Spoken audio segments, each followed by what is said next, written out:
Hey guys, Ontario TL here. Welcome to the video edition of the instrument cluster mod. I've been promising for a dog's age.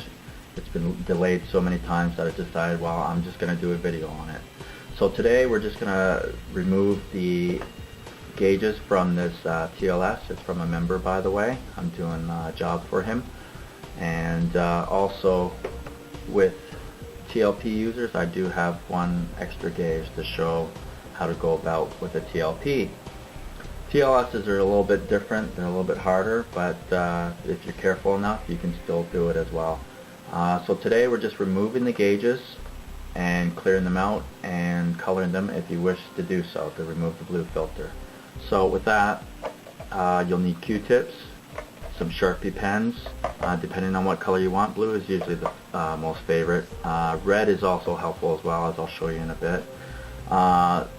The chemical is a little bit tricky because in Canada, that's the French side again, this soft strip stuff is available at Home Depot, and it's the best stuff to remove the blue tint compared to nail polish remover.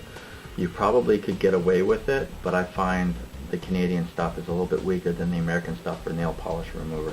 Now perhaps you might be able to find something at Home Depot in the States that's similar to this. This is like biodegradable, environmentally safe stuff, but you can't get it in the States. You might be able to find a different brand to try it on.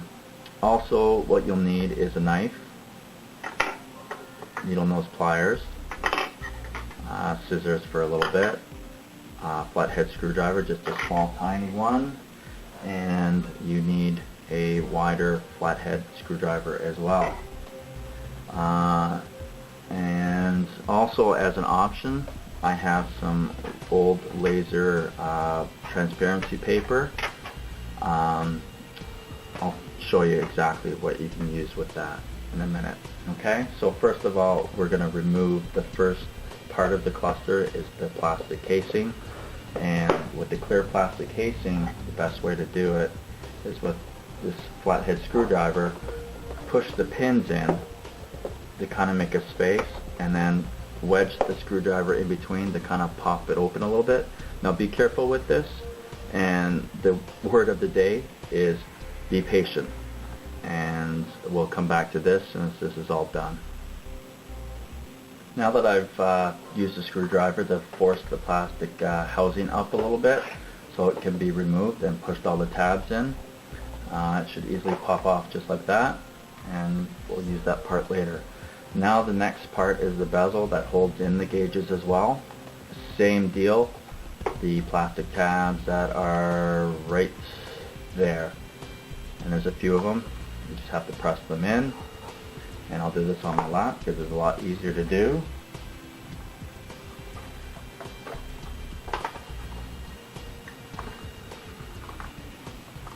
You probably won't need the screwdriver for that, so all you have to do is remove that, and that's done. Set it aside. Okay, so there's your gauges there, ready to be removed. And in order for you to remove them, you have these little silver tabs and a middle tab. Now what you need to do with those silver metal tabs is actually take your needle nose pliers and straighten them out, straighten them to point upward. Okay, for all of them. The fuel and temp have 2 of them.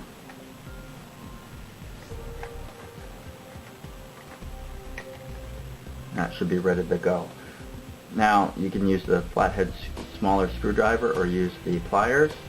And what you'll do is the center piece you want to push down on, and what will happen is it will pop out just like that. Okay, this is gauge 1. Same thing with the speedo. Pop it out. And the fuel and temp have 2 of them, so do both of them before you start yanking on it, and pull it out just like that. Okay, and that is the rest of your cluster, which we'll get to later on because it's not needed right now. Now as for the gauges, they need to be cleaned out. And unfortunately, I've already done it because the last video I tried to do, it was a lower resolution and I wanted to redo it all. So I'm going to go step by step as what I've done, but you'll notice that it's already been cleaned out. So the first one we'll start with is the RPM gauge. And we'll just move these out of the way. And we'll start with the RPM gauge. So now that we have the RPM gauge ready to be cleaned, what we'll need to do is remove a couple of parts here. First is the shift gear indicator from the LED. Just a couple of tabs and it will pop out just like that. Put that aside. And the same as the gear indicator as well. You want to get rid of that to get it out of the way. So pop that. Again, tabs, and it's out. Put it aside. So now you have this. And unfortunately, not like the TLP where it's about the same way, and of course at least this one, it still has the blue filter on it, so you can still see just the blue filter that needs to be removed. Now with the TLP it's a little bit easier because with the knife you can get in between the label and the plastic bezel, and we'll flip it over here just like that and kind of lift it up from the adhesive and it will pop out of place. But whatever you do, don't pop it enough that will pop out this needle, because if this needle pops out you may have problems and have to replace the gauge. So it's very important to leave it in there and be careful with it. So with the TLP, once you get it out off the adhesive, you can actually turn it around and use that to clean off the label. And with Q-tips, whenever you dip into the solution or whatever you choose to use, make sure that you only do on spot. Don't go all over the place. Make sure you just do it piece by piece. And also when you're done wiping it with the solution, dump it, get a clean one, and then wipe it off. Okay? Easiest thing to do. And with that, back to the GLS, which has a little catch to it. In between the needle and the label, there is like a little hub, plastic hub, that holds this the label in place. So you can't turn it around just like you can with the TLP. So in order for you to work with it, again, you'll have to use a knife to go in between and lift up the adhesive that's backed onto it, but you can't pull it as much as you can with the TLP or twist it. So what you need to do is, what I recommend is stick in some Q-tips in between, just like so. And again, this has already been cleaned, so you won't see the blue filter. And just kind of push down on it.